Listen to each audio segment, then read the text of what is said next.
Good morning class. नमस्ते, राधे राधे, सत श्री अकाल, अस्सलाम वालेकुम। देखिए, हमारे 10th क्लास के मैथ की ये क्लास 4 है, जिसमें आज हम शुरू करेंगे बहुपद का वर्गीकरण, यानी कि बहुपद के प्रकार। ठीक है, चलिए बिना समय गवाए क्लास को शुरू करते हैं। जैसे कि आप देख रहे हैं, हमारे यहाँ पे क्या है, बहुपद का वर्गीकरण कह लो या बहुपद के प्रकार कह लो। ठीक है, चलिए अब देखिए, बहुपद का जो वर्गीकरण है उसका वर्गीकृत करने के हमारे पास दो आधार हैं, दो तरीके हैं हमारे पास। ठीक है, यानी कि बहुपद का जो वर्गीकरण है वो दो आधार पे किया जाता है। पहला आधार है बहुपद के पदों की संख्या के आधार पर, दूसरा है बहुपद के घात के आधार पर। पदों की संख्या के आधार पर करेंगे, दूसरा हम बहुपद की घात के आधार पर करेंगे। ये दो आधार हैं जिनके आधार पर हम बहुपद का वर्गीकरण करते हैं। Clear guys? चलिए शुरू करते हैं।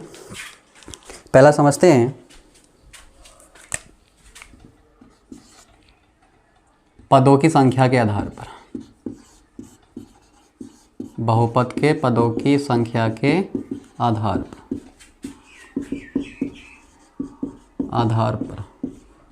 बहुपद का वर्गीकरण। चलिए, तो देखो यहाँ पे हम एक टेबल से समझेंगे इसको। एक टेबल बनाएंगे, टेबल में हम लिखेंगे यहाँ पे पदों की संख्या, ठीक है, और यहाँ लिखेंगे बहुपद का उदाहरण, और यहाँ लिखेंगे बहुपद का नाम।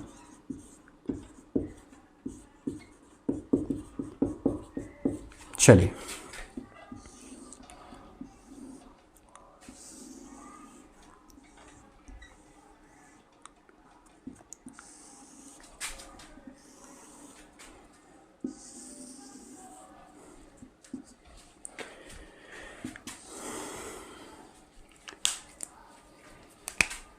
देखिए पहला है हमारा, अगर पदों की संख्या कितनी हो, एक, उदाहरण क्या हो उसका, 0, शून्य। ठीक है, पदों की संख्या कितनी है, यहाँ पे देखो शून्य लिखा है हमने, उदाहरण हमारा शून्य। बहुपद का जो उदाहरण है वो शून्य है, और उसमें पदों की संख्या कितनी है, एक। अगर शून्य है तो उसमें पद कितने हैं, एक है। ठीक है, और यहाँ पे पदों की संख्या कितनी है, एक है, और उदाहरण कितना है, शून्य है। तो ये क्या होगा हमारा, शून्य बहुपद है। तो एक बहुपद, लेकिन इसको हम एक पदी बहुपद नहीं कहेंगे। क्लियर है? इसे बोलेंगे शून्य बहुपद। है तो एक पद आ रहा है इसके अंदर, कोई बात नहीं है। ठीक है, लेकिन इसको नाम दिया गया है शून्य बहुपद। शून्य बहुपद। क्लियर है? वैसे एक पद है, एक पद के आधार पर ये एक पदी बहुपद होना चाहिए था, लेकिन इसको नाम अलग से दिया गया है शून्य बहुपद। नेक्स्ट है, वो भी एक वाला है। उसमें मान लीजिए कोई संख्या, जैसे मैंने ए कह दिया और यहाँ पे ए का मान शून्य ना हो, यानी कोई संख्या हो 1 2 3 4 5, या कोई भिन्न संख्या 1/2 1/3, ऐसा कुछ होना चाहिए, कोई पद है आपका दिया हुआ। ठीक है, तो इसे नाम दिया गया है अचर बहुपद। अचर बहुपद। ठीक है, अगर इसके उदाहरण की बात करें तो उदाहरण में यहाँ लिख देता हूँ ब्रैकेट में, जैसे आपका 5 हो गया, 7 हो गया, 1/2 हो गया, ठीक है, 3/9 हो गया, या फिर 1.5 हो गया। ये सब क्या है, ये सब हमारे अचर बहुपद है। अचर संख्या है ना ये, तो इन्हें बोला गया है अचर बहुपद। नेक्स्ट है, वो भी एक वाला ही है, एक पद है उसके अंदर, लेकिन इस बार मैं ले रहा हूँ उसको 3x। क्या लिखा हमने उसको, 3x। आप 3x लिख सकते हैं, या x की पावर 3 लिख सकते हैं, x² लिख सकते हैं, y लिख सकते हैं, केवल एक बंदा, इस तरह के उदाहरण। तो ये क्या है हमारा, यहाँ पे कितने पद हैं, एक, यहाँ भी कितना पद है, एक। कॉमन आगे लिखा है मैंने, ठीक है, ये अलग है और ये अलग है, तो इसमें भी एक पद है और इसमें भी एक पद है। इसे कहा जाता है एक पदी बहुपद। ये एक पदी बहुपद है। सेम उसी प्रकार से दो वाले की बात करें तो जैसे आपका ये 3x² माइनस 9, यहाँ पे 1 2 दो पद हैं तो इसे बोलेंगे द्विपदी बहुपद, द्विपदी बहुपद। ठीक है, उदाहरण और भी हो सकते हैं, जैसे आपका 3x + y, इसमें भी कितने पद हैं 1 2, तो ये भी हमारा द्विपदी बहुपद है। नेक्स्ट 3, इसका उदाहरण लिखेंगे 5x³ माइनस 9x² + 5, ये हो सकता है, या फिर x² माइनस 4x + 3, ये हो सकता है। इसमें कितने कितने पद आ रहे हैं, यहाँ 1 2 3, इसमें 3 पद हैं, और नीचे वाले बहुपद में 1 2 3, यहाँ भी 3 पद हैं, तो इसे बोलेंगे त्रिपदी बहुपद,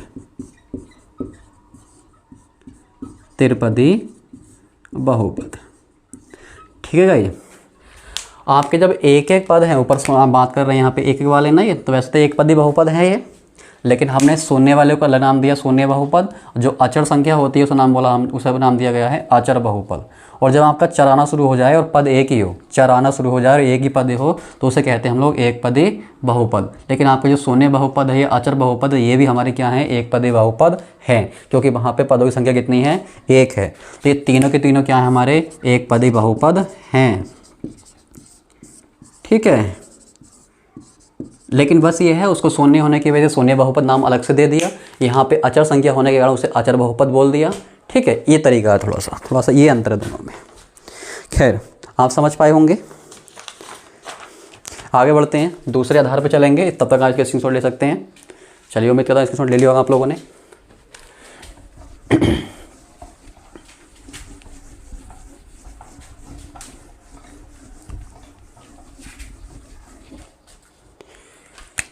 दूसरा आधार है हमारा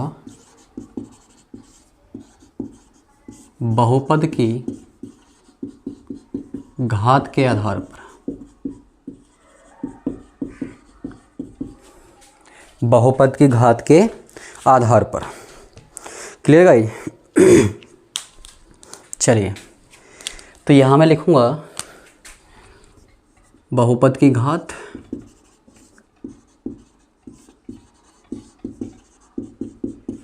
यहाँ लिखूँगा उदाहरण, और यहाँ लिखूँगा बहुपद का नाम। चलिए,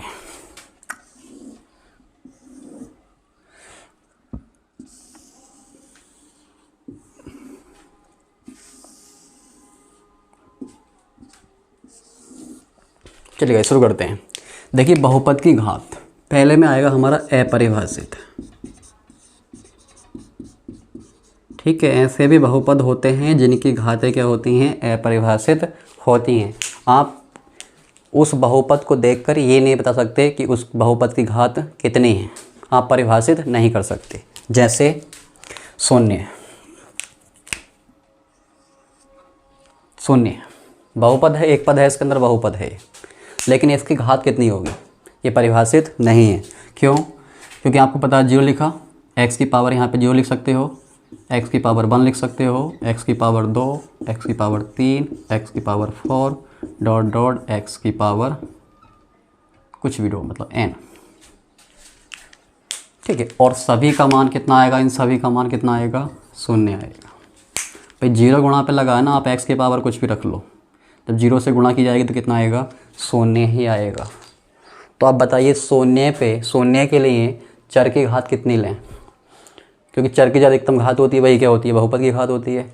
अब यहाँ तो चर भैया x की पावर 0 वाला भी हो सकता है, x की पावर 1 वाला भी हो सकता है, x की पावर 2 वाला भी हो सकता है, x की पावर 3 वाला भी हो सकता है। सही है, सभी के मान 0 आ रहे हैं ना, इसलिए। तो अब क्या कहें, किसे बोलें, 3 बताएं, 20 बताएं, 50 बताएं, 70 बताएं, 1000 बताएं, कितनी बताएं। तो यहाँ पे हम इस बात को परिभाषित नहीं कर सकते। क्लियर है? तो इसलिए हमारा क्या है, यहाँ पे बहुपद शून्य के लिए बहुपद की जो घात होती है क्या होती है, अपरिभाषित होती है। क्लियर है?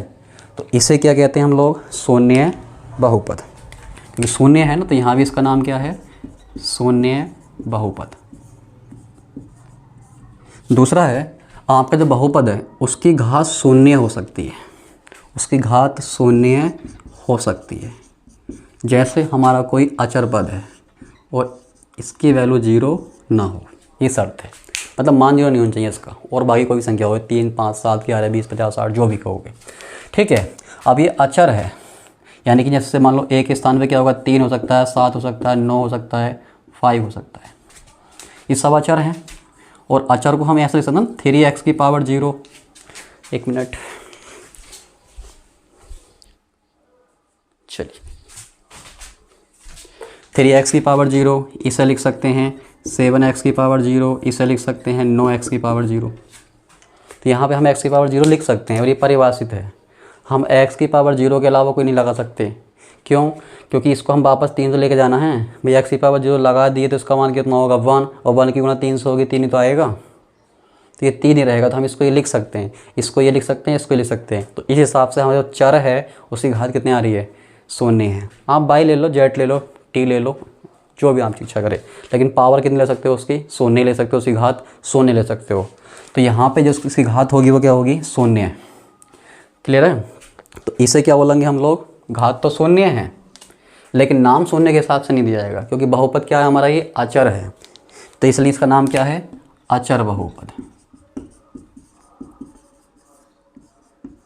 क्लियर है? तो ये आपके एक प्रकार से हमें लिखा तो भले ही है यहाँ पे बहुपद की घात के आधार पे ये वर्गीकरण चल रहा है, लेकिन इन दोनों के लिए घात के आधार पर नहीं है ये है उसके मतलब जो आपको उदाहरण दे रखे हैं 0 है, तो 0 को क्या बोल दिया, 0 बहुपद, क्योंकि यहाँ पे घात परिभाषित है ही नहीं, ठीक है। और यहाँ पे घात 0 है, सही है। और 0 घात किसकी होती है, जो अचर बहुपद होती, जो अचर संख्याएं होती हैं उन्हीं की घात क्या होती हैं, 0 होती हैं। जो आपकी अचर संख्याएं होंगी उनकी घात कितनी होगी, 0 है। क्लियर है? तो इसलिए हमने किससे क्या बोला है, अचर बहुपद। खैर आप समझ पा रहे होंगे। अगली बात करते हैं, जब आपके बहुपद की घात कितनी हो, 1 हो, यानी कि 5x हो सकता है या फिर x + y - 3 हो सकता है। यहाँ पे देखो जो चर है उसकी घात कितनी है, 1, और यहाँ भी चर आए हैं उनकी घात कितनी है, 1, 1। और अधिकतम घात कितनी है इनमें, इस वाले बहुपद में भी घात अधिकतम बनी है और यहाँ भी कितनी है, बन ही है। और चर की अधिकतम घात क्या कहलाती है, बहुपद की घात, जो हम लास्ट क्लास में पढ़ चुके हैं, ठीक है। तो इस वाले बहुपद में अधिकतम घात 1 है और इस वाले बहुपद में भी चरों की अधिकतम घात 1 है। तो इसलिए हमारा क्या होगा, ये रेखिक बहुपद। रेखिक का मतलब मैंने आपको समीकरण में बताया था वहाँ पे, ठीक है। मतलब ऐसा समीकरण जिसके चर की घात कितनी हो, अधिकतम 1 हो, तो वह रेखिक समीकरण कहलाता है। अब यही बात हम बहुपद के लिए लगाएं तो ऐसा बहुपद जिसके चर की अधिकतम घात केवल 1 हो, तो वो क्या कहलाएगा, रेखिक। क्योंकि रेखिक का मतलब क्या होता है, चर की अधिकतम घात 1 होना, चाहे वो बहुपद हो, चाहे वो समीकरण हो, चाहे वो बीजीय व्यंजक हो, कुछ भी हो। रेखिक का मतलब यहाँ पे क्या होता है, चर की अधिकतम घात केवल 1 हो, ठीक है। नेक्स्ट है, अगर आपके बहुपद की घात कितनी है, 2, जैसे 3x² हो सकता है या x² - 9x + 4 हो सकता है। तो इस वाले बहुपद में चर की अधिकतम घात 2 है, यहाँ भी अधिकतम घात 2 है, यानी कि बहुपद की घात कितनी है, यहाँ पे 2 है। तो इससे बोलेंगे द्विघात बहुपद, ठीक है। नेक्स्ट है, जब आपकी घात 3 हो, यानी कि ऐसे 4x की पावर 3 हो सकता है या फिर 9x की पावर 3 - 4x² + 3x - 4, ठीक है। तो यहाँ भी जो आपके चर है उसकी अधिकतम घात कितनी है, 3 है, यानी कि बहुपद की घात 3 है। 3 वालों को क्या बोलते हैं, त्रिघात बहुपद। देखो समीकरण वाले हैं बिल्कुल एकदम, ये द्वि का मतलब 2 और तिर का मतलब 3, रेखिक का मतलब 1। ऐसा बहुपद जिसकी घात कितनी हो, 1 हो, तो रेखिक बहुपद। ऐसा बहुपद जिसकी घात 2 हो, द्विघात बहुपद। ऐसा बहुपद जिसकी घात 3 हो, त्रिघात बहुपद। और 4 हो तो चतुर्घात बहुपद। क्लियर है? उम्मीद करते हैं आपको समझ में आई होगी ये बातें।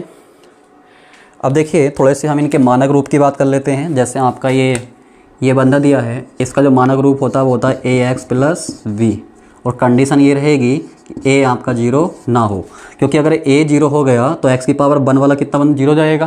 तो क्या यहाँ पे चर की अधिकतम घात 1 रह जाएगी? नहीं भाई, a का मान अगर 0 हो जाए तो इसकी पूरी वैल्यू 0 जाएगी। x की पावर वन वाला बंदा ख़त्म, यानी घात वन वाला बंदा ख़त्म। तो यहाँ पे क्या ये रह के बहुपद रह जाएगा जब ये शून्य जाएगा तो? जब ये शून्य हो गया तो केवल यही तो बचेगा, अचर बचेगा। और अचर की घात क्या रैखिक होती है? नहीं होती है, शून्य घात होती है उसकी। क्लियर है?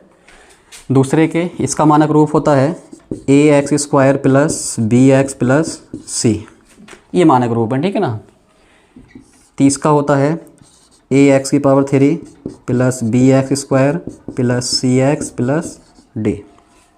आगे भी बात करेंगे इनके बारे में हम लोग। यहाँ पे जो ए बी सी हैं, यहाँ पे ए बी सी ये क्या है? बहुपद के गुणांक हैं, ठीक है। सॉरी, हाँ गुणांक ही कहते हैं सर। आपका ये जैसे ये सी यहाँ पे है और यहाँ पे ये डी है, यहाँ पे चर नहीं आता है, ठीक है ना। तो इन्हें बोलते हैं हम लोग अचर। ये कोई संख्या होती हैं, ठीक है, ये हमारे अचर होते हैं और बाकी जो हमारे चर वाले बंदे होते हैं, ठीक है ना। तो यहाँ जो ए वी आ रहा है, ए वी क्या है? ये गुणांक हैं। यहाँ पे ए बी सी ये बहुपद गुणांक हैं और सी और डी के यहाँ दोनों ये अचर हैं। उम्मीद करता हूँ आपकी बात समझ में आ रही होगी। क्लियर? हम यहाँ पे ज़्यादा डिटेल में बात नहीं करेंगे इसके, हम बाद में इसको 1 बाय 1 पढ़ेंगे, ठीक है ना। द्विघात बहुपद हमें पढ़ना है, ये इसके शून्यांक निकालने हैं, हम इनके मान हल करेंगे इनको, ठीक है ना। त्रिघात बहुपद हमें देखना है, ये हम बात की बातें हैं, ठीक है ना। फिलहाल मैंने इसको लिख दिया है। चलिए, तो उम्मीद करता हूँ आपको ये समझ में आया होगा यहाँ तक। तो हमने समझा अभी तक बहुपद के प्रकार, और उम्मीद करते हैं आपको ये बहुपद का वर्गीकरण या कहो बहुपद के प्रकार आपको समझ में आए होंगे।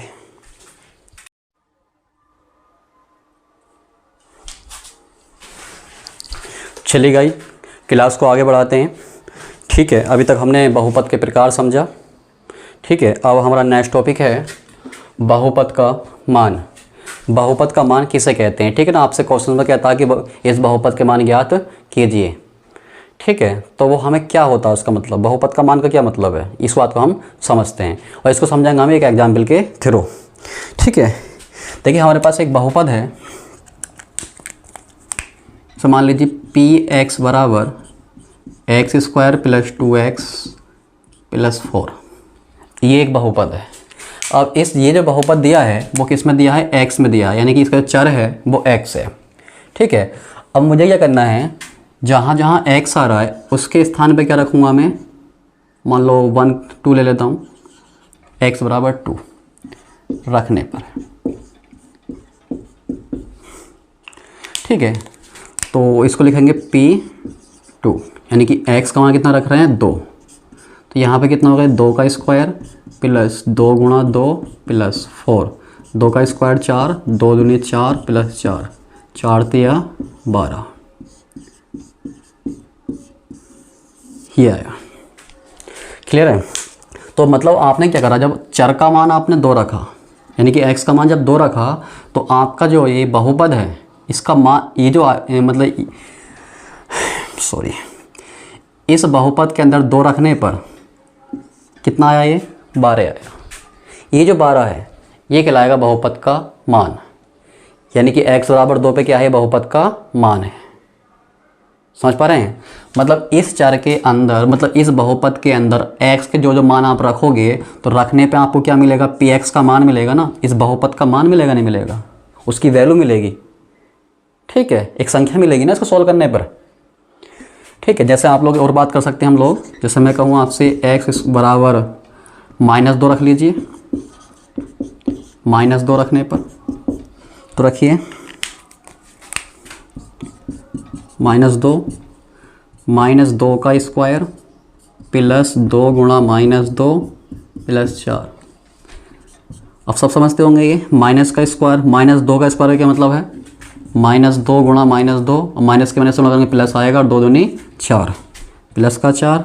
अब यहाँ पे +2 की गुणा -2 से करनी है तो प्लस माइनस माइनस, 2 दूनी 4 प्लस 4। क्लियर है गाइस? +4 -4 कैंसिल, कितना बचा? 4 बचा। सही है। मतलब इस बहुपद में जब हमने x का मान +2 रखा तो इसकी जो संख्या, इसका जो आपका सोल्व करने पे जो संख्या आ रही थी वो कितनी आ रही थी? 12। और जब हमने x बराबर -2 रखा तो इस बहुपद का जो मान आया वो कितना आया? 4 आया। और ये संख्या जो मिली है इसे क्या बोलते हैं हम लोग? बहुपद का मान कहते हैं, ये वैल्यू किसकी है, बहुपद की। अरे बहुपद की तो मान है ये, बहुपद बराबर तो आ रहा है ये, तो ये बहुपद का मान तो हुआ।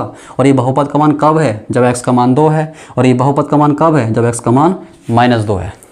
क्लियर है। तो इसके हिसाब से ये क्या हुआ, x बराबर 2 पर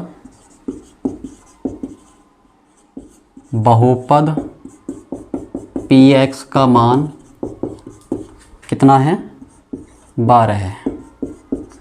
और इस वाले में x बराबर -2 पर बहुपद यानी कि px का मान कितना है, 4 है। इस तरीके से।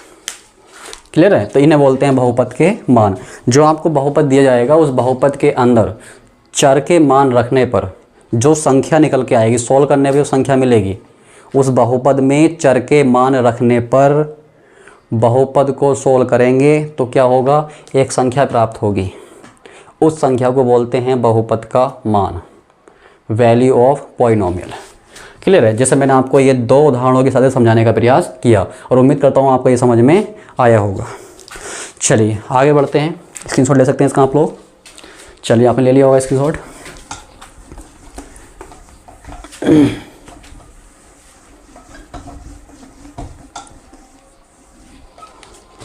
अगला है, अब बहुत इंपॉर्टेंट टॉपिक शुरू होगा अभी ये, बहुपद के शून्यांक। शून्यांक कह लो या फिर बहुपद के मूल कह लो, या मूल।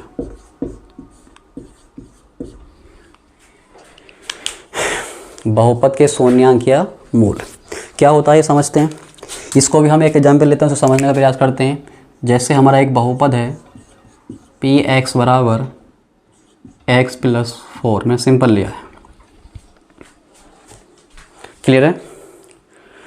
अब इस बहुपद का हमें क्या निकालना है, शून्यांक या मूल निकालना है। ठीक है। तो अब शून्यांक या मूल क्या होगा ये समझते हैं। देखिए हमें यहाँ पे चर का, इस चर का वो मान रखना है इस बहुपद के अंदर जिसके लिए बहुपद का मान कितना हो जाए, 0 हो जाए। इस बहुपद के अंदर चर का वो मान रखना है जिसके लिए बहुपद क्या हो जाए, 0 हो जाए।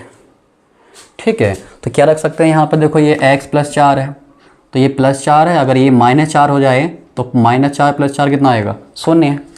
तो ये x बराबर -4 रखने पर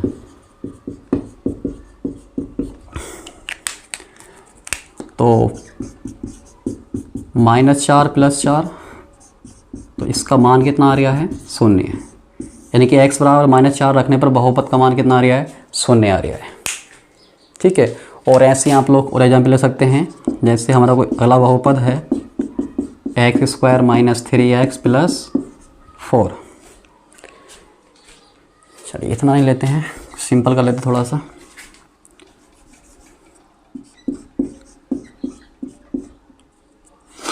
क्या ले लें,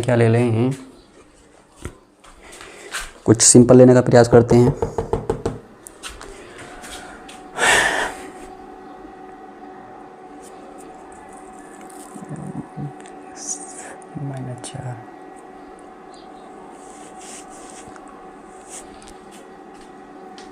-4 x की वैल्यू है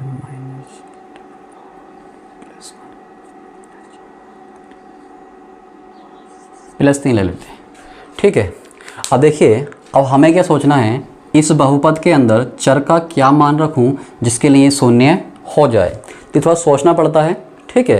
लेकिन जब हमसे शून्यांक या मूल पूछे जाते हैं तो हम इस तरीके से नहीं चलते हैं, वहाँ तरीका अलग होता है। ठीक है। लेकिन अभी फ़िलहाल समझने का प्रयास कर रहे हैं। तो जैसे अगर मैं यहाँ पे x बराबर -1 रखूँ तो p - 1 बराबर -1 का स्क्वायर + 4 गुणा -1 + 3। तो यहाँ से कितना आएगा, ये +1 और प्लस माइनस माइनस, 4 × 4 +3। ठीक है। अब ये +1 +3 +4 -4, रिजल्ट क्या मिलेगा इसका, 0। इस वाले बहुपद में जब आपने चर का मान कितना रखा, -4, तो बहुपद का मान कितना आया, 0। और दूसरे वाले बहुपद में जब x का मान हमने -1 रखा तो बहुपद का मान कितना आया, 0। ठीक है, तो दोनों ही एग्जाम्पलों में चर के मान रखने पर बहुपद का मान क्या आ रहा है, 0 आ रहा है। ठीक है, तो जिन चरों के मान के लिए, बहुपद के चरों के जिन मानों के लिए बहुपद का मान 0 होता है, बहुपद का मान 0 होता है, उन चरों के मानों को बहुपद के शून्यांक कहते हैं। तो यहाँ पे क्या हुआ, आपका जो चर था इसके अंदर, ठीक है, x था और x का मान कितना रखा, -4, और चर के इस मान के लिए बहुपद का मान कितना आया, 0। ठीक है, तो ये जहाँ -4 है वो क्या कहलाएगा, आपका बहुपद का शून्यांक। यानी कि यहाँ जो -4 है ऐसे लिख सकते हैं px का शून्यांक या मूल -4 है, और इस वाले के लिए px का शून्यांक या मूल कितना है, -1 है। क्योंकि इस वाले बहुपद में x का मान -4 रखने पर बहुपद का मान 0 हुआ, और इस वाले में x का मान -1 रखने पर बहुपद का मान 0 हुआ। ठीक है, तो चरों के बेमान जिन्हें बहुपद में रखने पर बहुपद का मान 0 हो जाता है, चरों के उन मानों को बहुपद के शून्यांक या मूल कहते हैं। क्लियर है गाइस? तो आपको ये समझ में आया होगा। ठीक है, आप इसकी छोड़ ले सकते हैं, फिर परिभाषा देता हूँ इसकी। चलिए,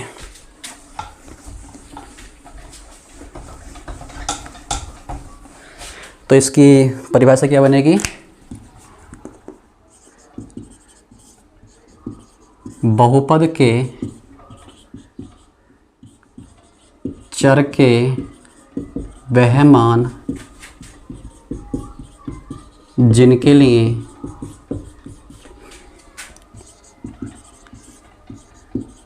बहुपद का मान 0 हो जाता है, बहुपद के चर के बहमान, बहुपद के चर के बहमान जिनके लिए बहुपद का मान 0 हो जाता है, बहुपद के शून्यांक या मूल कहलाते हैं।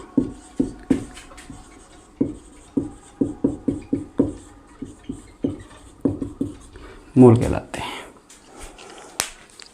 ठीक है जी, चलिए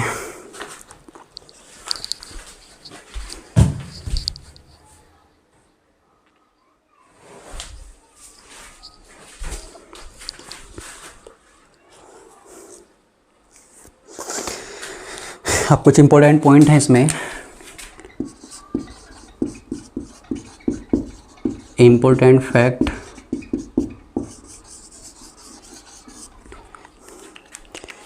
देखिए पहला पॉइंट है हमारा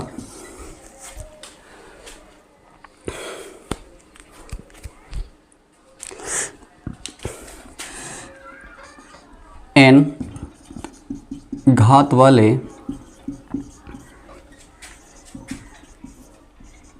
बहुपद के शून्यांक n होते हैं। मतलब कहना ही चाह रहा है कि जब बहुपद की जितनी घात होगी उतने ही उसके क्या होंगे, शून्यांक होंगे। जैसे अगर बात करें, जैसे एक बहुपद है x+4, अभी देखा था आपने, तो इसमें इसको शून्य करने के लिए, इस बहुपद के मान को शून्य करने के लिए आप x का केवल क्या रख सकते हैं, -4 रख सकते हैं, -4 के अलावा कुछ नहीं रख सकते। और यहाँ पे चर की घात कितनी है, 1 है, तो मान कितना आ रहा है इसका, 1 आ रहा है। उसी प्रकार से अगर x², अभी देखा था आपने +4x +3 सॉरी, ठीक है, तो यहाँ पे जो बहुपद की जो घात है वो कितनी है, 2 है। ठीक है, बहुपद की घात कितनी है यहाँ पर, 2 है, तो यहाँ पे इसके शून्यांक कितने आएंगे, 2 आएंगे। ऐसे ही 3x⁻³ -9x² +4x +6, तो यहाँ पे बहुपद की घात कितनी है, 3, तो इसके शून्यांक कितने होंगे, 3 होंगे। ठीक है, और ये बात आप समझ रहे होंगे जब इनके क्वेश्चन हम सॉल्व कर रहे होंगे। ठीक है, चलिए आगे बढ़ते हैं। देखिए दूसरा पॉइंट है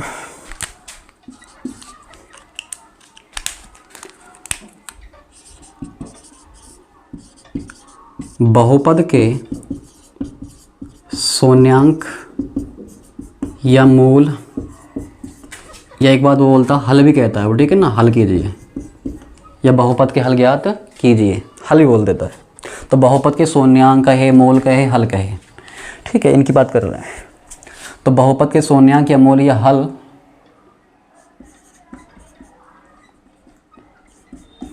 ज्ञात करने के लिए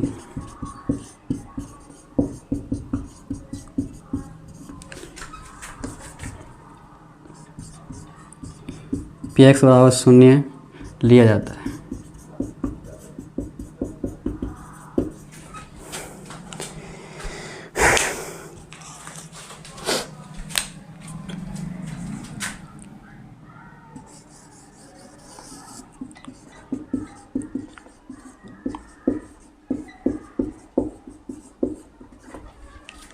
ठीक है, देखिए हमने जो अभी समझ रहे थे इस तरह से बात कर रहे थे ना कि भाई x + 4 है और इसके शून्यांक बताइए। आप कहीं कोई बहुपद है px और इसके आपसे कहीं शून्यांक बताइए। तो हमने क्या समझा था, शून्यांक क्या होते हैं, चर के वे मान जिनके लिए बहुपद का मान कितना होता है, 0 होता है। ठीक है, वो क्या कहलाते हैं, बहुपद के शून्यांक कहलाते हैं। तो ऐसा सोचना था, लेकिन अब हमें क्या करना होगा, जब हम क्वेश्चन सॉल्व कर रहे होंगे तो हम कुछ नहीं करेंगे, जो भी बहुपद दिया जाएगा उसे हमें 0 के बराबर कर देना है। मतलब बहुपद का क्या बना देना है, समीकरण बना देना है, जिसे हम क्या बोलेंगे, बहुपद समीकरण। ठीक है, उसके बराबर में 0 लगा देना। शून्यांक ज्ञात करने के लिए बराबर में 0 लगा दो, ऐसे याद रख सकते हो। शून्यांक ज्ञात करने के लिए बहुपद के बराबर में 0 लगा दो। शून्यांक ज्ञात करने के लिए बहुपद के बराबर में 0 लगा दो। ठीक है, तो बहुपद का मान कितना है, x + 4 बराबर 0। अब यहाँ से x का मान निकालोगे तो ये +4 उधर जाके -4 आ गया। जब इसे यहाँ रखोगे तो कितना आएगा, इसका मान 0 आएगा। भाई रखने पे 0 आना था, हमने पहले ही 0 कर दिया। चर का मान रखने पर बहुपद का मान 0 होना था ना, 0 होता, हमने पहले ही 0 कर लिया इसको। सही है, तो हमने पहले ही 0 कर लिया। अब 0 के लिए x का मान क्या हो सकता है, इसको इसके बहुपद के 0 होने के लिए इसका मान जो होगा भाई क्या होगा, इसका शून्यांक होगा। क्लियर है, कैसे घुमा फिरा के बात कर लो, बात वही निकल के आ रही है। तो हम जब आपके क्वेश्चन सॉल्व करेंगे, जब हमसे कोई बहुपद दिया करेगा और उसके शून्यांक कहे, मूल कहे या हल कहे, जब वो ज्ञात करा करेगा तो हम हमेशा बहुपद का एक क्या बना करेंगे, बहुपद समीकरण बनाया करेंगे। यानी कि मतलब हमेशा उसके बराबर में 0 लगाया करेंगे। 0 ज्ञात करने के लिए बहुपद के बराबर में 0 लगा लिया करेंगे, और उससे जब हम उसको सॉल्व करा करेंगे तो जो आपके चरों के जो मान आया करेंगे वो क्या कहलाएंगे, इसके शून्यांक होंगे। ठीक है भाई, ये बात कर रहे हैं यहाँ पर।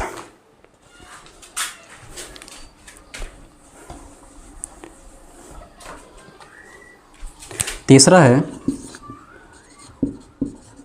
अचर बहुपद कोई शून्यांक नहीं रखता है। मतलब जो आपके अचर बहुपद होते हैं, अचर मतलब जैसे इसके एग्जाम्पल की बात करें, अभी बताए थे आप लोगों को, 6 हो गया, 9 हो गया, 7y 9 हो गया, इस तरह से। क्या इनके शून्यांक हो सकते हैं? ये जो आपका अचर बहुपद है, क्या इसको बराबर 0 रखने पर चर का कोई मान मिल सकता है? नहीं मिलेगा, क्योंकि इनमें चर है ही नहीं, तो मान किसका मिलेगा? और बराबर 0 हम कर ही नहीं सकते, क्योंकि ये 6 है और 6 बराबर 0 कभी होगा ही नहीं है। जब आप बराबर कर ही नहीं सकते तो क्या चर का मान मिलेगा? नहीं मिलेगा। और दूसरा यहाँ पर चर है ही नहीं ना, तो मान किसका निकालोगे? क्लियर है। पहली बात तो ये है, आप किसी भी संख्या को 0 के बराबर नहीं लिख सकते, क्योंकि वो संख्या है, उसका मान 6 है। 6 को बराबर 0 कैसे लिख सकते हो भाई? ये समीकरण का उल्लंघन नहीं हो जाएगा? अगर 6 बराबर 0 लिखोगे तो क्या ये लिखना सही है भाई? इसका मान 6 है और इसका मान 0 है, ठीक है, इसका मान ज़्यादा, इसका मान कम, तो ये बराबर हो सकता है क्या? नहीं होगा भाई। जिनके मान बराबर होते हैं उन्हीं के बीच बराबर लगता है, ठीक है। तो ये समीकरण का उल्लंघन हो रहा नहीं हो रहा है, ये हम पढ़ चुके हैं, ये लास्ट क्लासों में, इसलिए पढ़ाया था आप लोगों को। चलिए, तो इस प्रकार से जो हमारे अचर बहुपद है उनके कोई शून्यांक नहीं होते हैं। चलिए, तो आज की क्लास हम यहीं फिनिश करते हैं। नेक्स्ट क्लास में हम जो शून्यांक निकालेंगे, जो आपके शून्यांक निकालने के हमारे पास दो तरीके हैं। एक हमारे ग्राफीय विधि है जिसे हम आलेखीय विधि या ग्राफीय विधि कहते हैं, ठीक है। और दूसरा हमारा कुछ गुणनखंड विधि आएगी, ठीक है, जैसे हम गुणनखंड विधि लाया करेंगे कुछ मैथ के थ्रू, ठीक है, उससे निकाला करेंगे। एक ग्राफ के द्वारा एक ग्राफ बनाया करेंगे, ग्राफ की सहायता से हम उसके शून्यांक निकालेंगे, ठीक है। दूसरा आपका जो भी बहुपद दिया जाएगा उसके जो कुछ मेथड होते हैं, मेथड लगा के हम उसे बिना ग्राफ की विधि से हम उसके शून्यांक याद किया करेंगे, ठीक है। तो आने वाली जो नेक्स्ट क्लास है हमारे, वहाँ से हमारे जो क्वेश्चंस शुरू होंगे जो आपके एग्जाम में आते हैं। अब तक की जो हमारी 4 क्लासें हुई हैं, इन 4 क्लासों में हमारे बहुपद का पूरा बेसिक था। अब तक की 4 क्लासें जिसने कंप्लीट करी हैं वो बहुपद में तो एंजॉय करेगा ही करेगा, और आने वाले चैप्टरों में मौज मारेगा, यानी कि पूरे मैथ में उसको मज़ा आ रहा होगा, क्योंकि हमने यहाँ पे बहुत बेसिक बातें करी हैं। Clear guys? चलिए, आपको ये हमारी क्लास अच्छी लगी है तो हमारी क्लास को लाइक करें, सब्सक्राइब करें, अपने फ्रेंड्स में शेयर करें, जिससे ज़्यादा से ज़्यादा बच्चों का भला हो सके, उनको फ़ायदा मिल सके इस चीज़ का। चलिए, best of luck, Radhe Radhe, Vande Mataram.